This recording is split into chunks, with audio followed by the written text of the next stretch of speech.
Hello everyone, welcome to evidyarthi.in. My name is Varsha और इस video के साथ स्टार्ट कर रहे हैं हमारा चैप्टर 2 जिसका नाम है globe, latitude and longitude. So starting the chapter, सबसे पहली बात, what is globe? आखिर ग्लोब है क्या, ये तो समझे.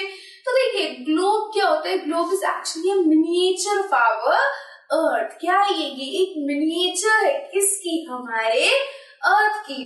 तो अगर आप ये वाली पिक्चर देखोगे तो यू विल फाइंड कि ये किसकी पिक्चर है. एग्जैक्ट पिक्चर है हमारे अर्थ की, और वहीं इसकी ऑपोजिट साइड में किसकी पिक्चर है, ग्लोब की. और अगर हम थोड़ा सा ध्यान से गौर से ऑब्जर्व करें सो वी विल फाइंड कि ये भले ही एनिमेटेड पिक्चर है लेकिन इसके ऊपर ठीक उसी तरीके के लैंड बनी हुई यानी कॉन्टिनेंट्स है और तो और ओशियंस है जो जैसा कि हमारे अर्थ के ऊपर है. तो हम कह सकते हैं कि हमारा जो ग्लोब है वो एग्जैक्ट रेप्लिका है किसका, हमारे अर्थ का. So a globe is a true model miniature form of the earth. यानी कि हमारा ग्लोब क्या है, ट्रू मॉडल, यानी कि बिल्कुल किसके तरह दिख रहा है, हमारे अर्थ की तरह दिख रहा है. ये बिल्कुल मिनिएचर फॉर्म यानी छोटा फॉर्म है हमारे अर्थ का.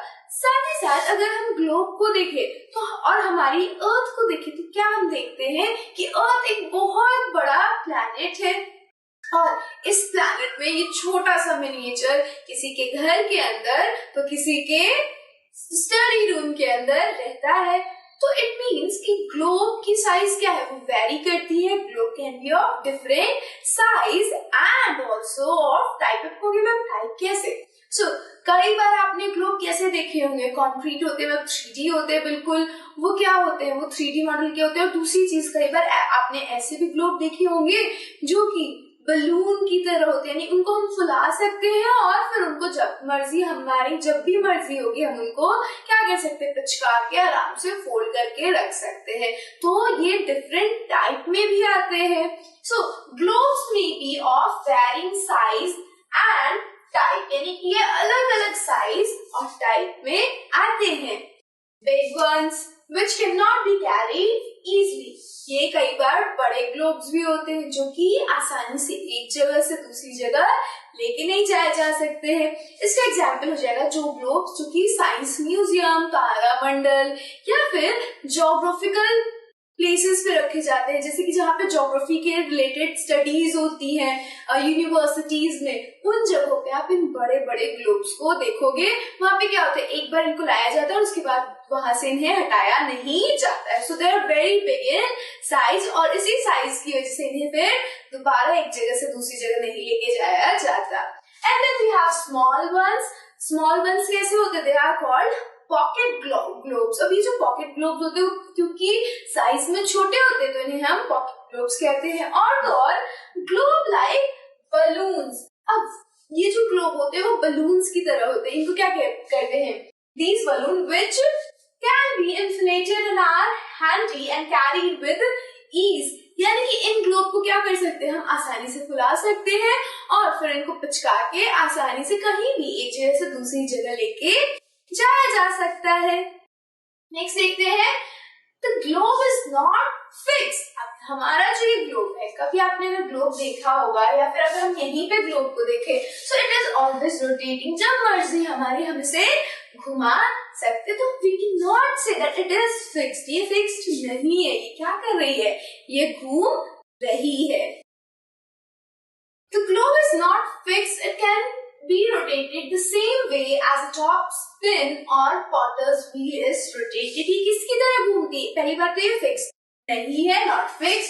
दूसरी बात हमारी ये हमेशा घूमती रहती है. और ये कैसे घूमती है, जस्ट लाइक अ टॉप. टॉप क्या होता है, लट्टू को हम क्या कहते हैं, टॉप कहते हैं. तो ये बिल्कुल उसी लट्टू की तरह घूमती रहती है. और तो और वो जो कुम्हार अपना वो चक्का नहीं होता जिसे हम व्हील कहते हैं, पॉटर्स व्हील, उसी की तरह ये भी रोटेट करती रहती है.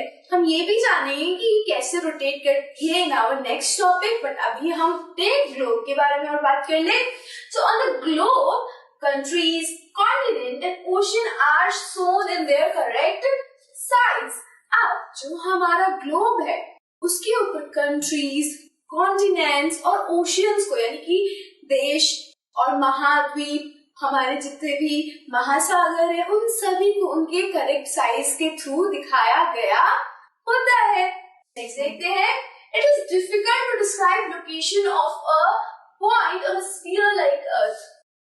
ये क्या कह रहा है, बहुत इजी सी बात कह रहा है। कभी भी आप अगर ग्लोब को देखोगे तो क्योंकि अपने एक फिक्स नहीं, किसी एक जगह पे फिक्स नहीं, रोटेट होता रहता है। ओके, सो इसके ऊपर अगर आपको कोई एक लोकेशन को पॉइंट करना है तो आप नहीं कर पाते हो, यू फाइंड इट डिफिकल्ट, है ना।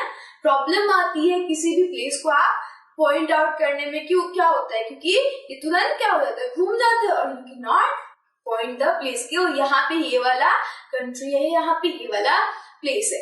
अब यहाँ पे क्वेश्चन आता है कि फिर हम कैसे उस प्लेस को जिनको हमको दिखाना है वो कैसे हम इस ग्लोब के ऊपर लोकेट करें। सो इसके लिए हम क्या करते हैं कि we need certain point of references. तो इसके लिए हमें कुछ पॉइंट ऑफ रेफरेंसेस चाहिए होते हैं, और ये जो रेफरेंसेस होते हैं क्या होते हैं, कुछ लाइंस होती है, कुछ मैथमेटिकल नंबर्स होते हैं जिनके थ्रू हम उस लोकेशन को, जो हमें डिजायर्ड लोकेशन है, उसको बताते हैं। So we need a certain point of reference and line to find out the location of the place. हमें उस लोकेशन के बारे में जानने के लिए हमें सर्टेन रेफरेंस चाहिए होते हैं और लाइन चाहिए होती है। सो ये जो लाइंस होती है वो कैसी लाइंस होती है, ये लाइंस इमेजिनरी लाइंस होती है, ठीक है। इमेजिनरी लाइन होती है, और ये जो इमेजिनरी लाइन होती है, इन लाइंस के बारे में हम पढ़ने वाले हैं हमारे इस पूरे चैप्टर के अंदर। हम जितने भी लाइंस इस चैप्टर में पढ़ेंगे वो सारे कैसे होंगे, वो सारे इमेजिनरी होंगे, वो एक्चुअली हमारे अर्थ पे नहीं मिलेंगे। वो कहाँ मिल रही है, वो एक्चुअल में सिर्फ हमारे ग्लोब पे दिख रही है, क्योंकि हमें अपना किसी प्लेस को लोकेट करना है और इसीलिए हमने लाइंस को बनाया। सो सबसे पहली लाइन की बात करेंगे, दैट इज एक्सिस, जिसके ऊपर हमारी अर्थ रोटेट करती है।